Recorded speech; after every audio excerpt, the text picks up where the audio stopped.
welcome back to another episode of Short Pit, a NASCAR podcast. I'm your host, Kaleb and Chris. Alongside me, as usual, my co-host, Chris Prince. Chris, how are you? I'm good, sir. I'm good. Just another early morning short pit. Got to love it. Usually, I start this off by saying, we're writers for Belly Up Sports, but we don't write anymore. We're just podcasters now. Yeah. Haven't wrote. I mean, I wrote that power rankings article, but I don't know that I'm going to keep up with it much this year. I think I like doing this side of things a little better. And we both know that I've since. It happens. Yeah. But we're now podcasters for Belly Up Sports. This is Short Pit, a NASCAR podcast. This week, we're going to get into everything that happened in what was used to the artist formerly known as Throwback Weekend at Darlington. Man. Who won that? Reddick won that. 4 wins for the year already. Talk about some Xfinity Series stuff. We got a nervous trend on one of the power teams in NASCAR.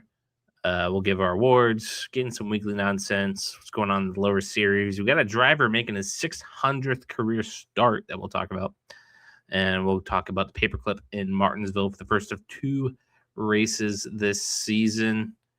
And we'll go into DraftKings and we'll make our pick and we'll go from there. So, Tyler Reddick, your winner in Darlington, 4 on the year. He has a 95-point lead on second place Ryan Blaney in the season-long points standings. I think I saw something the other day that the gap between first and second is bigger than the gap between the cut line and Cody Ware, who's at like 31st. Yeah. I won't mention the drivers who are below Cody Ware, but well, it happens, vertigo and whatnot. Yeah. Brad Keselowski P2, Ryan Blaney P3, Hocevar P4, and Hendrick P5 rounds out your top 5. Eric Jones in P10, Busher 9, Byron 8, Suarez 7, Gibbs 6. So, yeah, Darlington. Love Toyotas. Toyota showed up. Thoughts on Reddick winning number 4? Thoughts on RFK's big day? Obviously, they were leading the race for a long time between Busher and Brad. Yeah. And anything else that really comes to mind? Obviously, we saw the horsepower in full effect. We saw the tire wear in full effect. Chris, take this conversation wherever you want it to go. Yeah, man. I think it was a good race. I think Reddick winning after seeing his qualifying lap and even putting it in the wall, the heater that he laid. I wasn't super surprised to see him win, but it's crazy the run that he's had right now. The other thing, like you said, the RFK cars, where did that come from? Like all 3 of them just out of nowhere. Like they hadn't run that consistent together last year very often, but it feels like this year they've just consistently, all 3 of them somehow have been in that like top 10, top 15 area. Mm-hmm. So I think that, and it had a track like Darlington too, with the, like you mentioned, the higher horsepower, the softer tires, the lower downforce. All of those things really played into the drivers and the type of drivers that RFK had. And I think it plays into Reddick a little bit too, because he likes to drive a little aggressively, but he has to learn to back it down on those tires and things. And it benefited him having to learn how to back the car down. He didn't wall it and, wreck out. So it was not an for lack of trying. Yeah, exactly. Not from lack of trying though. He was definitely up there. I think Chris Busher throws up a late pit and absolutely gets slammed by the 45. Lucky his day wasn't ruined. He ended up squeaking out a P10 or a P9. Yeah. And Reddick, thankfully, his day wasn't over from that hit either. No damage for him. Real solid day from RFK. Obviously, a big day from Reddick. 23-11, fucking 4 wins. They've already exceeded their highest season wins. Their record was 3. Now they have 4, all with the 45 of Tyler Reddick, and still a full season to go. You're going to see Bubba Wallace get his chances. Don't think you'll ever see Riley Herbst qualify as good as he did. But yeah, you want to talk about 23-11 a little bit? What their hot start? Any thoughts? Let's talk about it, because I've I think we're going to kind of head into this. Riley Herbst, you touched on it. Is that the weakest point right now? I think that's clear. It's abundantly clear. Bubba was P2 in season-long points up until this week, and I think even now he's like P5 now. Okay, so what do we do at the end of this year with Riley Herbst if all your other 2 cars are, let's just say, top 10? You let him go? You let the sponsorship money walk? You're Michael Jordan, yeah. Yeah. And even then, if you just get an extra charter and you get Corey Heim in the building and you still feed off Riley Herbst, whatever. But I think the big problem is people want Corey Heim in the building and they want him in the Cup Series. There you go. And it's just not happening yet. And people are getting a little frustrated, especially when they see Riley Herbst out there kind of putter it along.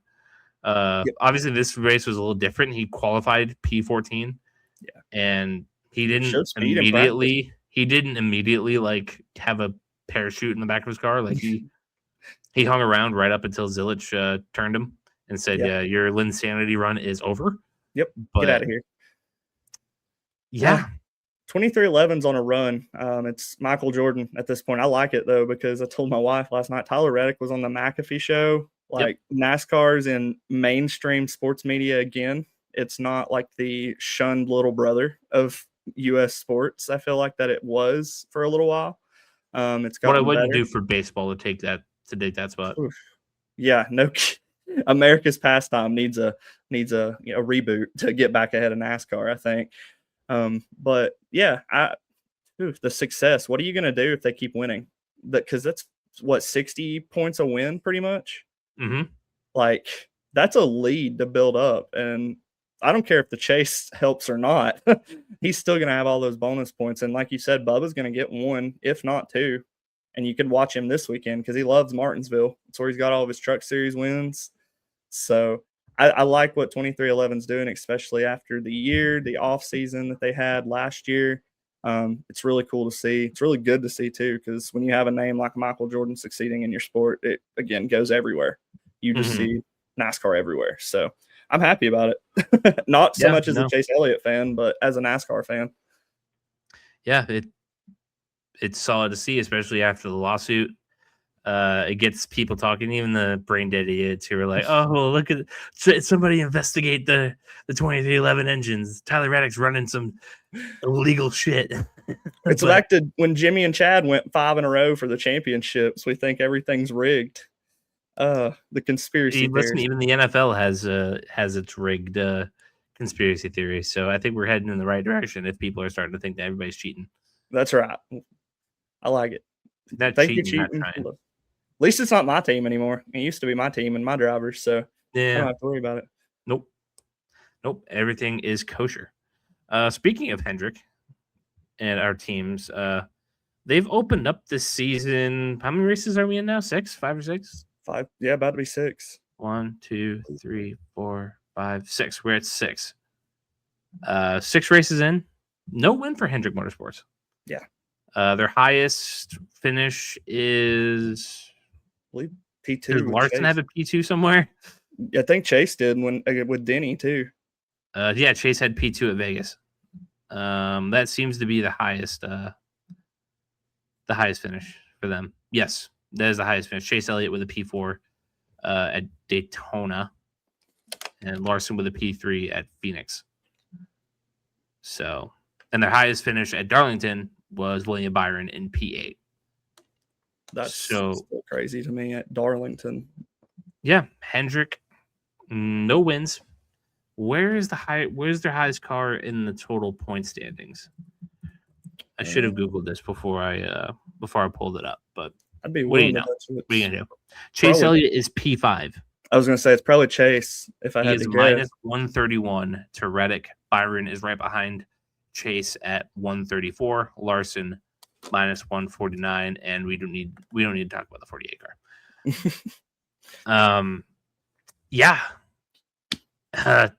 Like we said, this is the coldest they've opened since 2019, since pre-pandemic. Yeah. Are you concerned?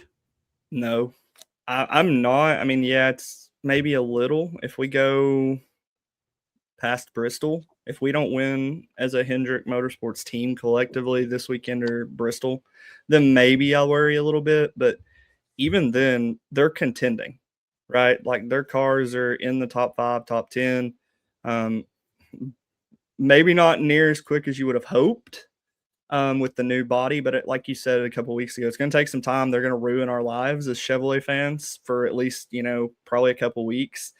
And then we'll see things kind of flip around. I think, though, it's Hendrick Motorsports. The fact that they haven't won, they're the winningest team in NASCAR, and you see them not win 6 weeks into the season, especially at tracks like Darlington. Larson's at a damn near 30 race cold streak. He hasn't won since spring Kansas. Yeah, spring Kansas. Yeah, it's the longest winless streak right now I think he's had since he started winning races. So it's crazy to see that. Certainly the longest since he joined Hendrick Motorsports. Yeah, I remember when he came to Hendrick, it was just a win fest. So definitely the longest since he's been there. Chase is running good. Larson's running good. Byron's running. He's okay. He shows flashes, I feel like. And not quite the speed that you thought he'd have to open the year. Because you know him. He usually comes out the gates just ripping it. 3 wins out the gate. No problem. What does that mean? He's got, how much has he got this year? NASCAR stats. He's got just 1 top 5 this year. Wow. Just 1. I wonder if they're trying something new with this body, because they start out really hot, right? We've kind of talked about it last year. Byron started out really hot, he faded. That's been his kind of thing. He stops winning after St. Patrick's Day. Just was nowhere to be around and just pointed his way through as far as he could, it seemed like. So I'm not worried about it. The big question will be, which we've talked about, is can they keep it up with this format? Because everybody's going to play this format a little differently than they did the last. It's not just winning you're in. This team is really good, I feel like, at getting points, especially Chase and Byron. Larson's going to contend for the win, or he's going to wreck unless a mechanical issue happens. And Larson, on average, wins enough that he's going to be in contention by the end. Exactly. So I feel like Larson's a solid pick. They're going to win. A matter of fact is, when are they going to win is what I'm worried about. So the cold open doesn't really freak you out? Nah, not right now. I think we've got good tracks coming up that suit the HMS drivers. I'd even give you another week after Kansas. That's fair. Yeah. Because then Talladega is a shit show. But if they haven't won and you're going into Talladega, I'm like, that's weird. Absolutely. Obviously, we'll need to see the circumstances. Do they get robbed of one? Like, does Larson get turned going into the last turn at Kansas? Does Elliott pop a flat and have a bad strategy that shoves him all the way to the back on the last restart? Stuff like that. Right. That'll obviously be less concerning. But if especially with them winning at Kansas like they have in the past and running well, they won Kansas both races last year, didn't they? Yeah, with Larson and Elliott. So, I think that's fair. Bristol and then Kansas. If you go into Dega and you're not winless, then you might want to start asking, or you're winless, you should ask some questions. Yeah. But it gives you 3 weeks. No reason to panic yet if you're a Hendrick Motorsports guy. That's right. Stole this sweatshirt from Josh. It'll be okay. Yeah. All right. Let's get into our weekly awards. As always, we'll start with the terrorist of the week. Chris, who's the terrorist of the week? I don't know. I don't know who I've got here. I really wanted to give it to Reddick.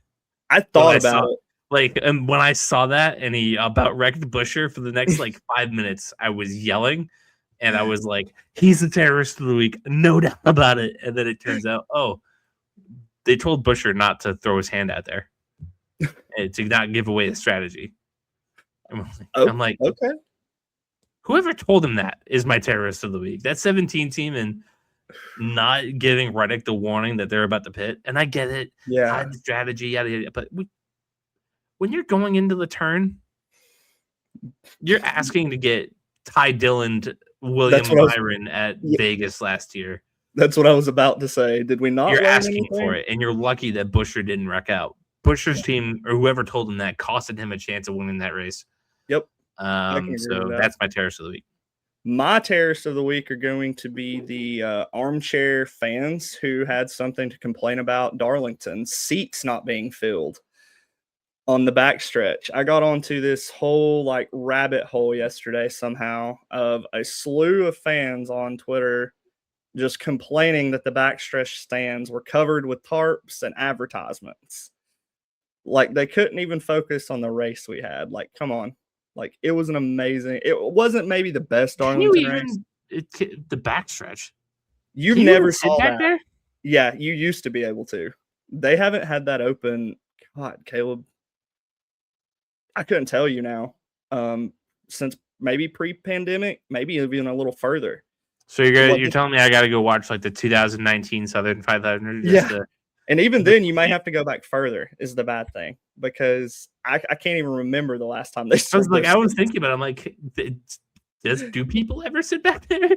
what is that? You couldn't just sit there and enjoy the race. Like I think the Catch Fence is one of those pages I follow, the NASCAR pages. He was like, I'm blocking everyone who has something to complain about empty seats at Darlington. Like the race was just good. It was a good race. Every track can't be Bristol, guys. Yeah, exactly. And I mean, if you looked at that front stretch, it was pretty packed. I mean, it looked like a good race. Though that's my terrorist of the week. Though, quit complaining about something that doesn't need to be complained about. NASCAR fans, you are the terrorist as usual. That's right. As usual, you are a nominee, giving us all a bad reputation. You know who has the coolest backstretch in NASCAR? Loudon. That's fair. Like, think about that, right? Yeah, that's where all the campers, where everybody sits on the hill. Yeah, dude, I've wanted to do that like my entire life. Well, that'd be so cool. I know Atlanta used to do that too. On the backstretch, you could set and pull your campers straight up to the. I think Phoenix does something similar, like when you're going into turn one. Yeah, and they have everybody have all those things out back. I don't know what it looks like on the backstretch, but I know that there's campers out there going into the turn one. I like that. Being able to pull your camper up and right next to the track, not have to buy tickets or, build some crazy platform to go up above your camper like you see it like Daytona. Dude, it's packed. Oh, I believe it. Me and my dad have talked about doing it at some point. I want to do the Boulevard. I want to go to Dega before I get too old and can't enjoy it.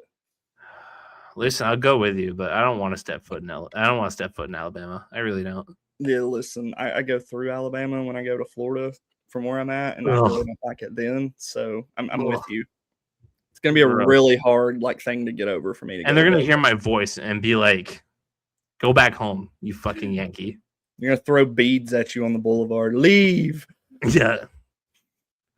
What the hell is a New Hampshire? I can't even spell Massachusetts. Massachusetts. What? How do you spell that? Oh God! It's got more S's than I do teeth. Anyway, driver of the week. I'll go Brad. You took mine, so yeah, we'll go ahead and. I was dealing. Yeah, I thought we were going to see Brad and. I hate to cut you off, but it happens. I love it. Brad Keselowski, you are the unanimous driver of the week. Not because what Tyler Reddick didn't do was impressive, but I thought Brad was destined for victory for most of that race. I did too. And Kevin Harvick kept saying, Reddick has the better car. Reddick has the better car. I'm like, what the fuck are you talking about? And then he showed up. I'm like, oh. Reddick had the better car, but I think Brad knew what he was doing long enough that if it would have lasted, a little longer, maybe Reddick wouldn't have been able to come back. He probably would have. Brad's driving really felt like it's just suited that race, right? Like the higher horsepower, the softer tires. You got to see the veteran driver that Brad is. So I had to give it to Brad too. Like I thought the 6 was going to victory lane, honestly. No, I thought it was destined to happen, and then here comes Reddick. I'm like, oh no.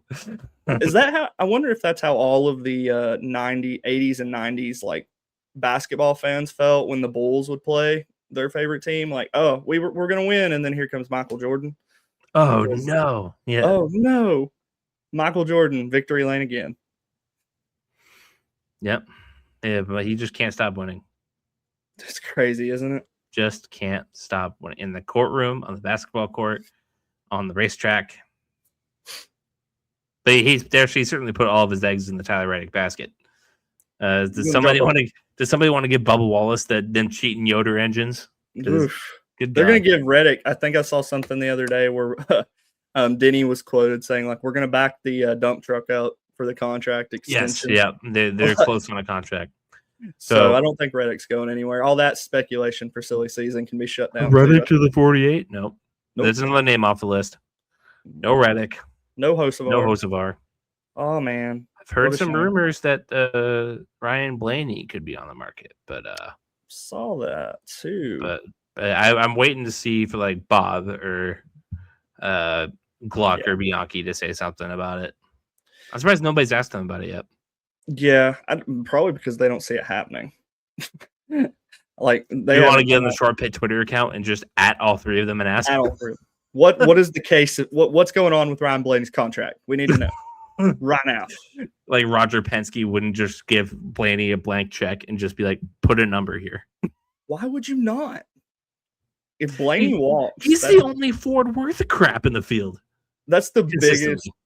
If he was to make a stupid decision like that and let him walk, that would be big. One of the biggest mistakes I think I've seen. And at that point, I can't even blame Rick Hendrick for like throwing out the bag for him.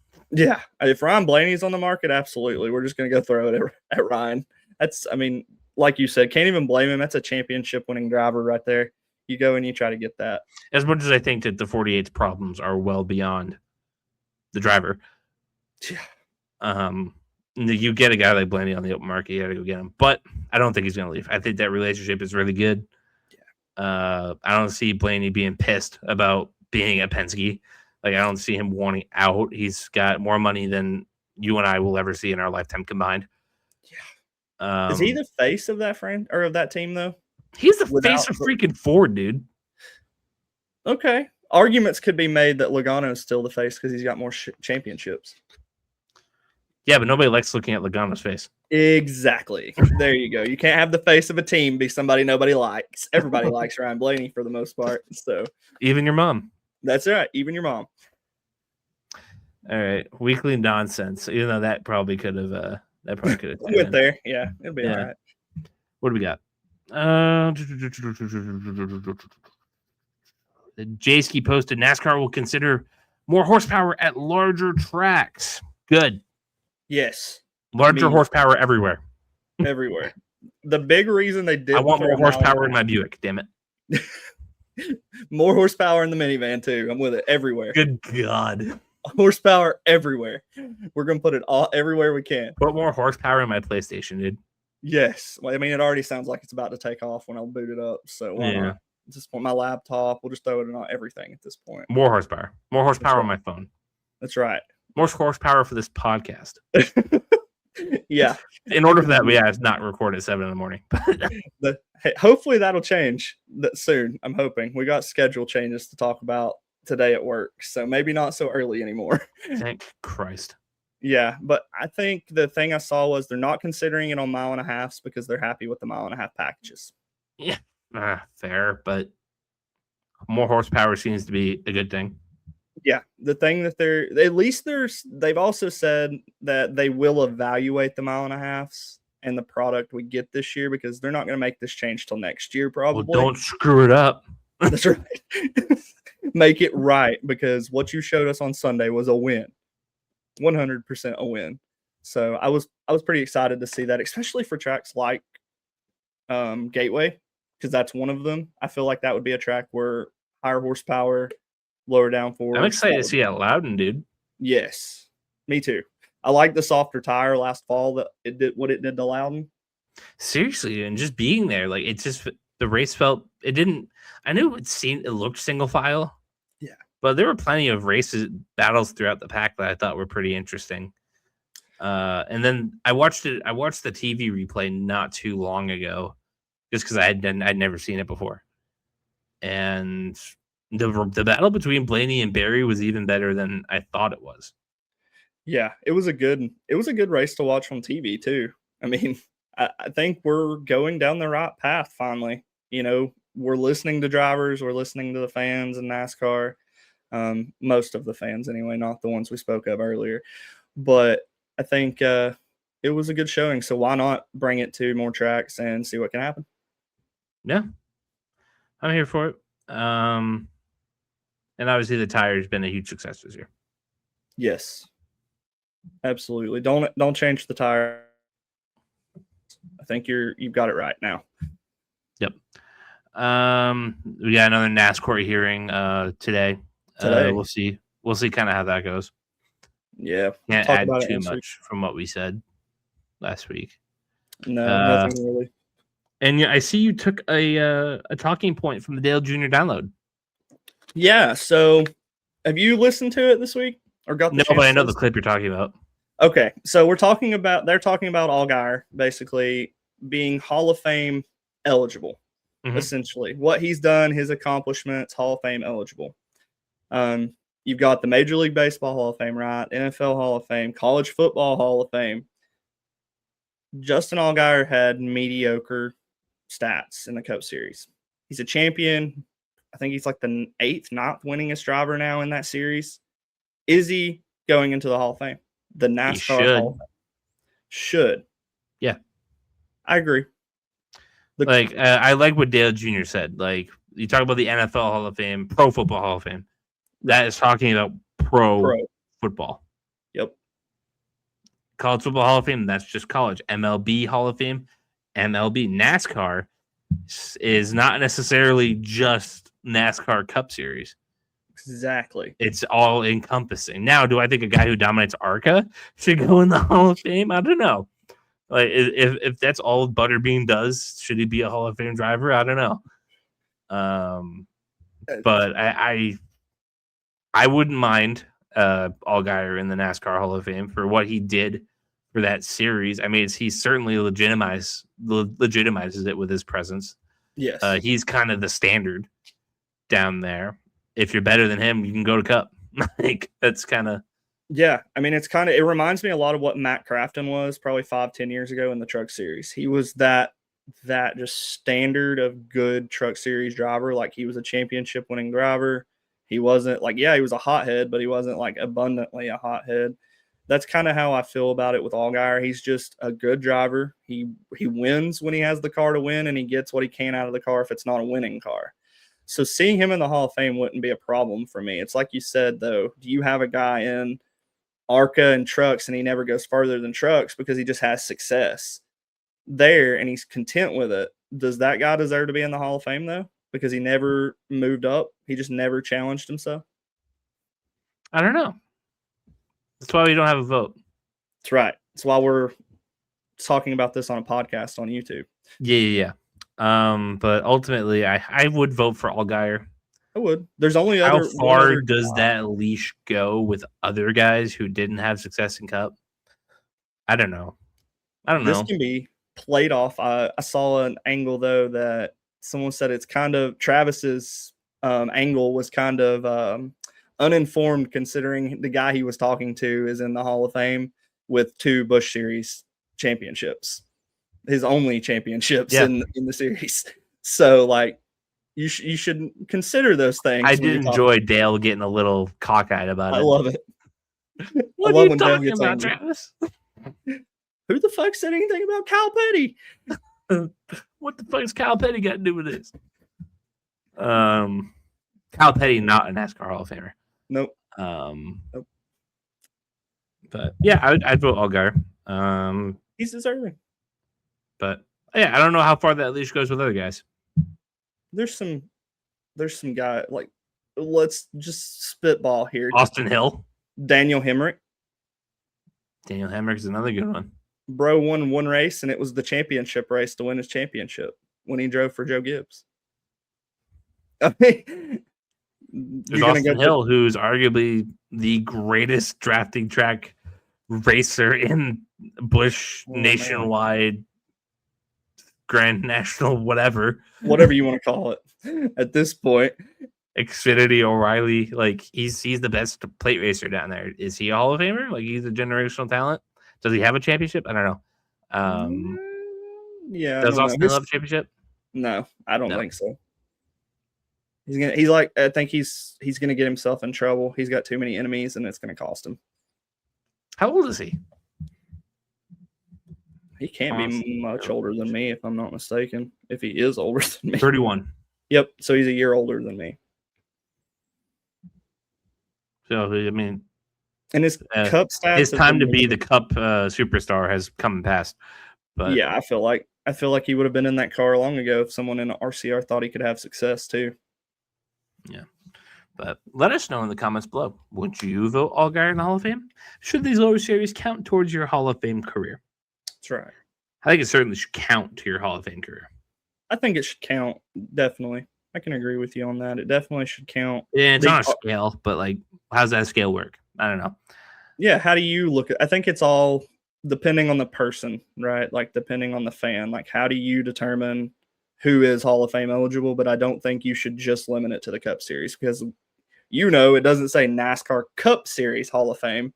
It's just the NASCAR Hall of Fame. So I think it's obviously it'll be most Cup drivers, but like there's got to be like specific drivers from the Busch, Grand National, Nationwide, O'Reilly, Xfinity series that are generational in their own way, like Allgaier, who has set the standard for such a long time. Right. Yeah, I think that's fair. What's wrong with a guy figuring out his place and where he can be successful in a series and then going and taking advantage of it? He learned he wasn't, the best Cup Series driver. He went back and, found his place, and good for the dude. I think he deserves to be in the Hall of Fame at the end of his career. Yeah. I think that's kind of a good place to cap that. Lower series. Speaking of the lower series, no trucks this weekend. No trucks. Hate to see it. Unfortunately, Malcolm will not be in the back. Nope, will not be in the back. Poor bastard, man. Oh, man. Just piece of crap trucks on that team. It's horrible, man. It's so bad. The truck series, like just the equipment gap difference from like team to team it's crazy to see. It's there. Put Frankie in a freaking Spire truck. See what happens. Yeah, let's see him in some good equipment at this point. But life's just not fair. He just signed with the team who's seemed to be moving away from the sport, as we can tell, because Ford doesn't have anybody in the O'Reilly series still. So get him in a Dodge truck as well. He's a celebrity. Put him in the freaking smoke truck. Why do we got to keep putting these college guys in the dang celebrity truck? Give me someone who's actually a celebrity at this point. Like Malcolm in the middle. I'll take it. But then you got to put freaking like Brick from the middle in the truck. My wife would love that. Oh, God. Carl from fucking Shameless. Like, you got to put him in the truck now. All these just wild-ass kids. Yes, all of them. I want them all in the 25 truck. Anything's better than Corey LaJoy and Ty Dillon at this point. Make me want to watch a truck race. Maybe they'll put Smoke back in it. It's like they're out of ideas. Might as well at this point. I don't know if he's going to do it, though, for just any track. I think he wants it to be a specific track if he does it. Like, he wanted Daytona. So maybe Daytona Summer Race? Ooh. Do they do a summer race in the trucks at Daytona? Good question. I didn't think about that. Yeah, I don't know that they do. They should. They should. I agree. Put Smoke in the ARCA car. Those little kids wouldn't know what to do if Tony Stewart got up on their butt. Oh, man. That's like that Mark Martin and Raja commercial, or the video that's going around on social medias where they're like, you've never seen it in my time. Like, there's such a gap in generations of. No, they do not do a summer Daytona race in the truck series. There you go. They just go right to Loudon. They go right to Bristol. I can see him there. I don't know if he wants to raise his blood pressure that much, though. Oh, dude, he would wreck half the field just by being pissed. Oh, God. He'd go in. Kids don't know how to freaking drive. Yeah, he'd go into victory lane and be like, I am never doing any of this again. I have never been more miserable in my life. And then he gets into a drag car. Oh, God. And the O'Reilly Auto Parts series is headed to Martinsville. I almost said Nashville. I don't know why I had Nashville in mind. But yeah, they're headed to Martinsville. That kicks off on Saturday at 3:00. be there or be square. That's right. You don't want to be a square at Martinsville. No. I can't segue that, so we're just gonna go right into it. Brad Keselowski is making his 600th career start. Gotta love it. Only so many drivers have made it to 600 career starts. I didn't pull up a list, but yeah, it's not a lot. Not a lot. Any thoughts on Bad Brad making his 600th career start? I think it's like you said. There's not many drivers who get that far into their career. So good for Brad, especially with. I mean, he's still rehabbing his broken leg at this point. I'm sure. Pretty cool. Why do we have to bring it up for guys who are making their 20th or 10th or 50th start in the series? Like, I kind of feel like an old man junior in this sense. Like, it's irrelevant, like, for a little while. Like, I don't care if Christopher Bell is making his 120th start in the Cup Series. Like, yeah, he's cool. Christopher Bell's a winner. Good for him. But, like, let's talk about it when he's, at like 400 or 500. Like, that's like a streak to talk about. Good for Brad. I think it should be celebrated for Brad in this case. Like, I think it should be celebrated for, like, Junior when he did it, Gordon, things like that. Junior made it to 600? I don't know if he made it to 600, but he went on a long, like, streak, and he even actually was like, I don't care how many starts I've made in the Cup Series. Quit bringing it up. God, the one time I need AI, it just doesn't come up. Just crapped all over you. Yeah. Just got crapped on. How many starts for Dale Jr. in Cup Series? 631. So there you go. Let's see the drivers who went over 600. Some notable ones. There's some who have made 700 plus. Richard Petty, Ricky Rudd, Labonte, Terry, Dave Marcis, and Darrell Waltrip, all above 700. Jeff Gordon was 805. Mark Martin was 882. Harvick was 826. Kyle Busch is 600 plus. Doesn't tell me the exact number. Oof. And Dale Earnhardt Jr. was 631. Smoke was 618. Bobby Labonte 729. Rusty Wallace 706. Bill Elliott 828. Jimmy Johnson 600 and more. Hitting 600 starts typically means 15 to 20 plus full-time seasons. It's one of the best indicators of durability plus long-term competitiveness. Dale Earnhardt Jr. reaching 631, blah, blah, blah, whatever.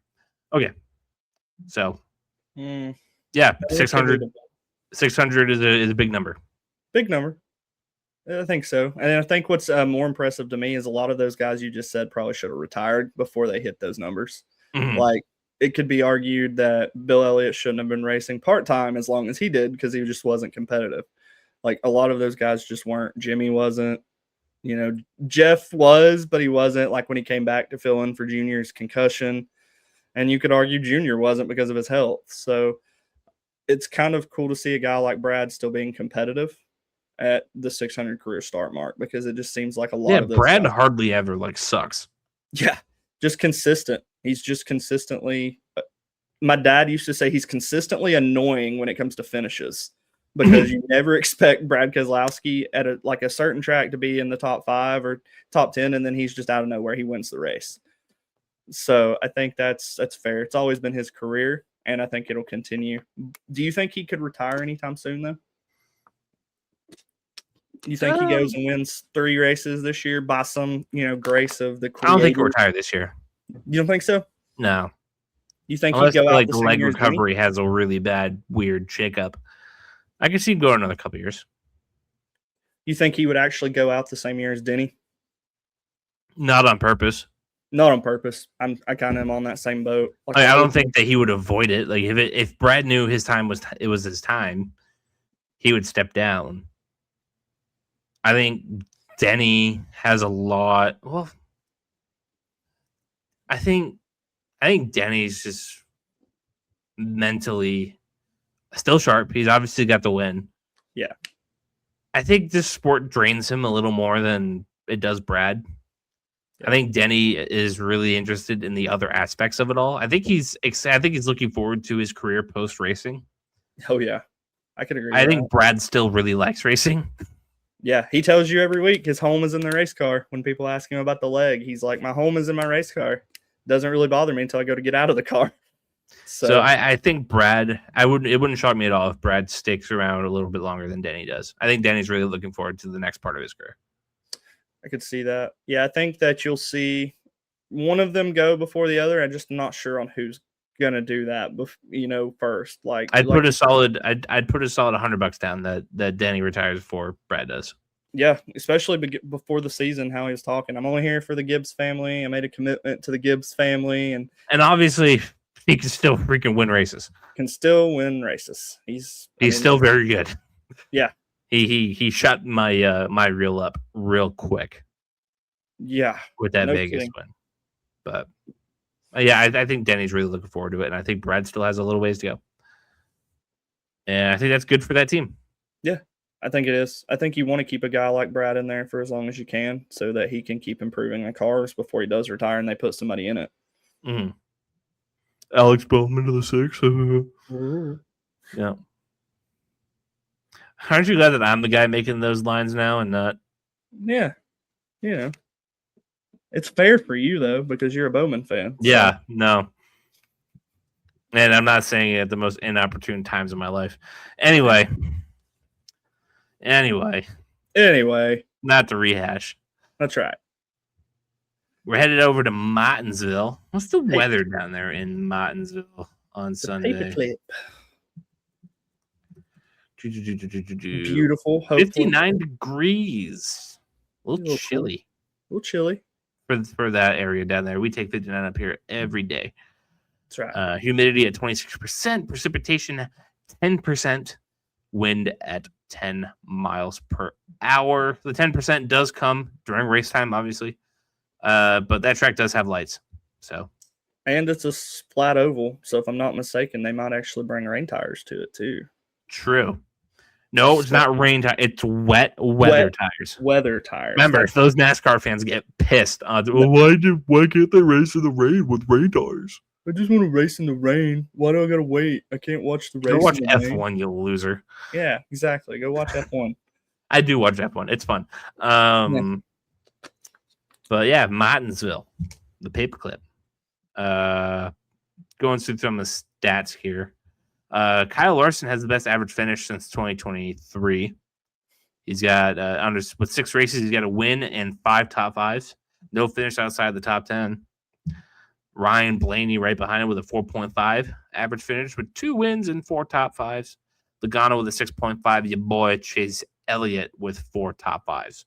Yeah, I think you should. I think those are the competitors, or those are the upfront guys that you need to watch. I think to build off that Blaney one real quick too. I saw some crazy stat that I got some guys that'll sneak up on you.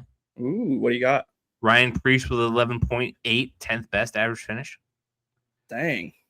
Eric Almirola in 2 races had 2 top 10s. He's obviously not racing this week. Not racing, but Austin Dillon with a 18.3. Todd Gilliland with a 15.5. That's a sleeper. Just some guys to throw out there. Martinsville's a little hectic. It's a little crazy. Aggressive cars at times. But yeah, Martinsville, you excited? Yeah, I like Martinsville. I like a lot of the short tracks, though, Bristol, Martinsville. I like Martinsville, though, because it's a different type of short track. It's more compact to what you're used to, right, at Loudon. It's just a little smaller. Tinier. It's more, tinier. I think it's going to be a good race. Actually, damn near to the finest inch. Really? Half the size. I didn't know that. That's interesting. Because Loudon is called the Magic Mile because it's damn near a perfect mile. It's 0.003 larger than a mile. You dropped some. That's something I didn't know, and it makes me understand that name better.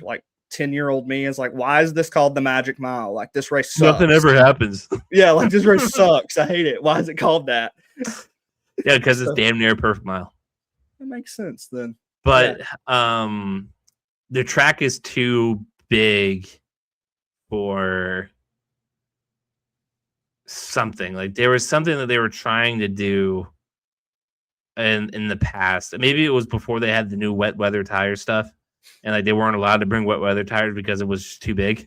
Yeah, because they would only do it under like a mile and a quarter. Yeah, and they were like a mile and a third. I think it's Martinsville, right? Like you're probably going to see one guy dominate for a little bit.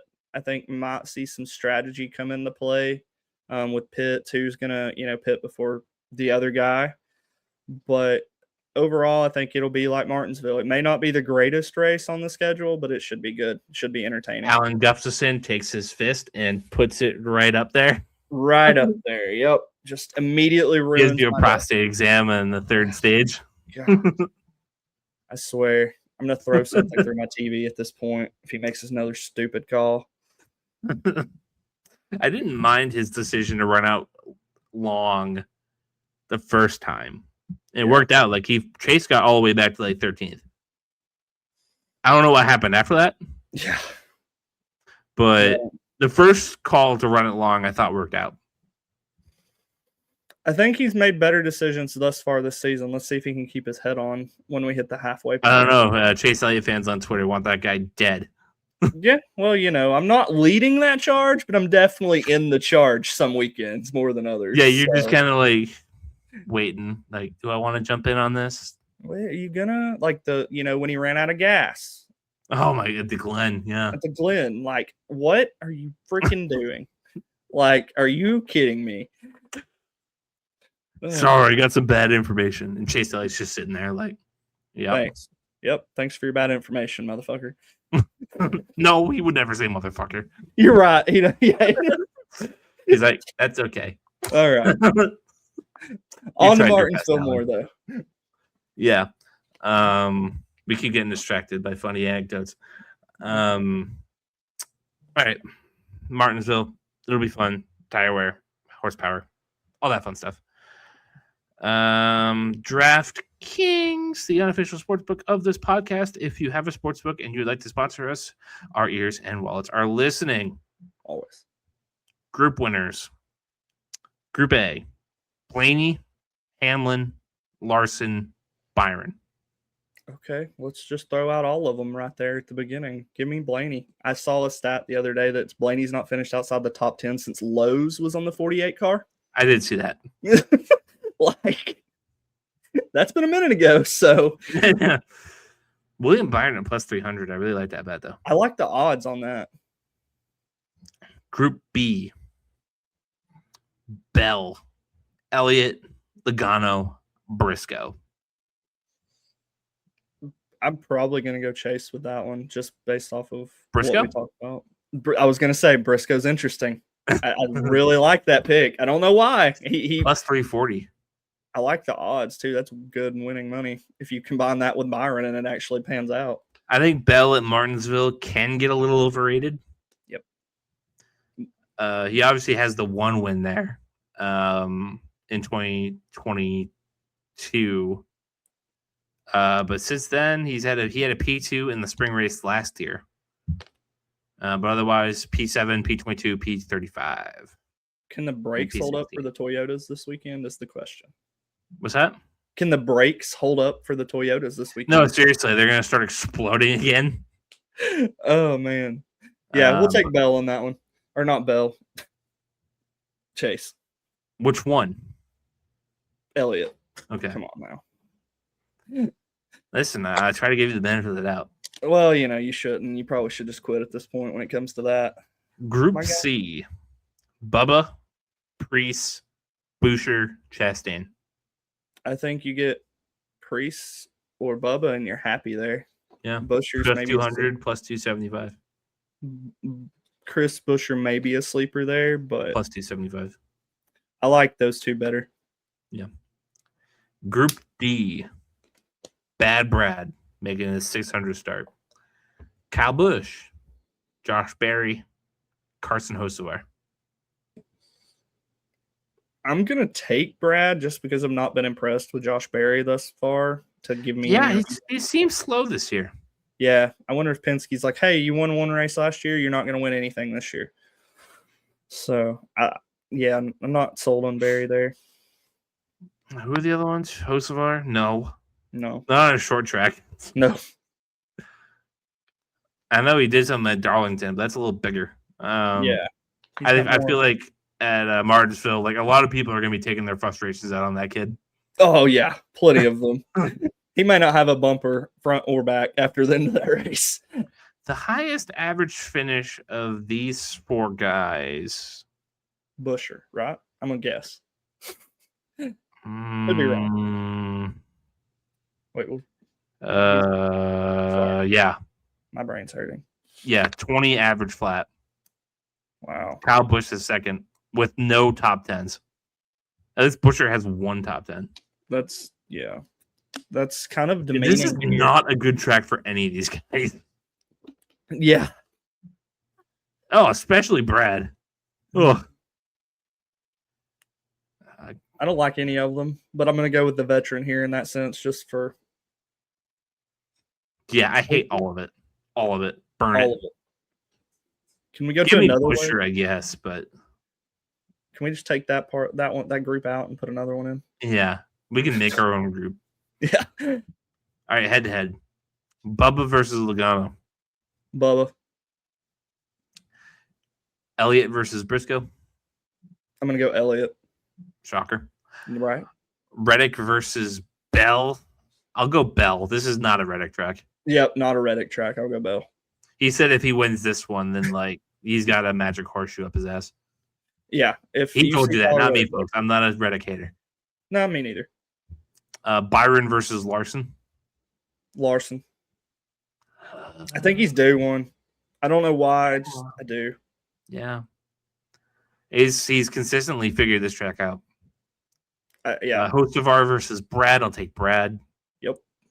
And Blaney versus Hamlin. Ooh, spicy.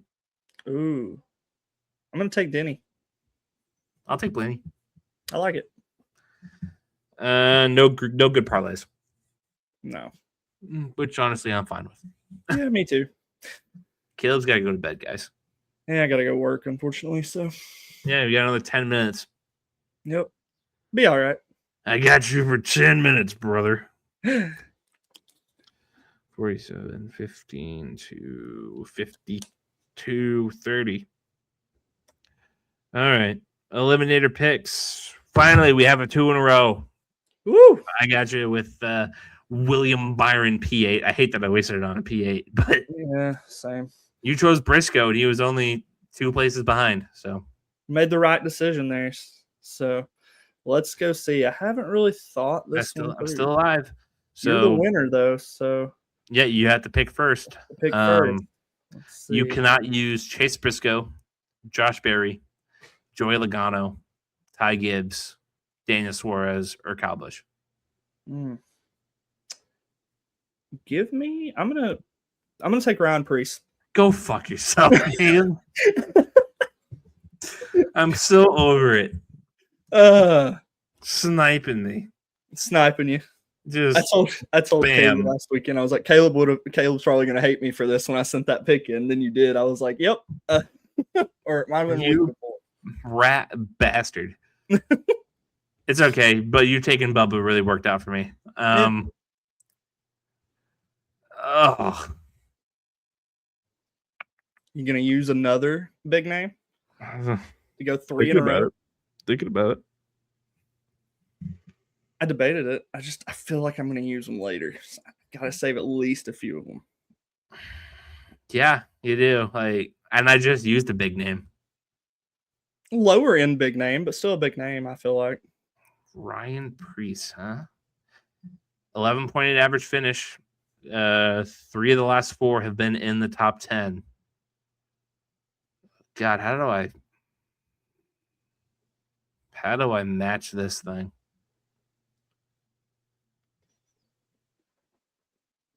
I don't love it, but when else am I going to use them? Todd Gilliland. That's fair. They've been quietly in that value pick right there. Yeah, value pick. I would have argued that you could use him at Talladega, but That would have been the only other place I would have At argued. Talladega, you're just kind of throwing crap. I might use Cody Ware at Talladega, man. Like, flip a coin and see who it lands on. Yeah, seriously. All right. Well, that's the show. That's it. That's it. You want to say anything to find people home? Any kind words? Any words of advice? No, we appreciate the support. That's about it. That's all I really got. I don't think I'm Damn. going to have any power rankings or anything out anytime soon. So just Giving the follow people us the on all of cold our shoulder. socials. We're posting clips and reels and everything else we can. So engage in those. We've got some pretty good comments and conversations to be had on those comments. So. Yeah, I like checking them out every now and then. I don't often reply. I leave that to you because I'm kind of a dick. Like if you get the short pit admin arguing with you, it's probably me. If you get just fun vanilla, try to extend the conversation interactions, it's Chris. Yep. But I'm the dick that's arguing with you. Hey, it happens. You have to have one of both. I feel like you gotta have your Gluck and you gotta have your Bianchi. Okay, that's right. That's right. But yeah, thank you all so much for watching. Make sure you like, subscribe. Make sure you follow the show on TikTok, Twitter, Facebook, Instagram. I'm sure we're on Blue Sky or Snapface or something. Yeah, I haven't went that far yet, but yeah, we'll see you all next week as we get out of Martinsville and we prepare for Bristol, baby. We'll see you all then. If I can press the button.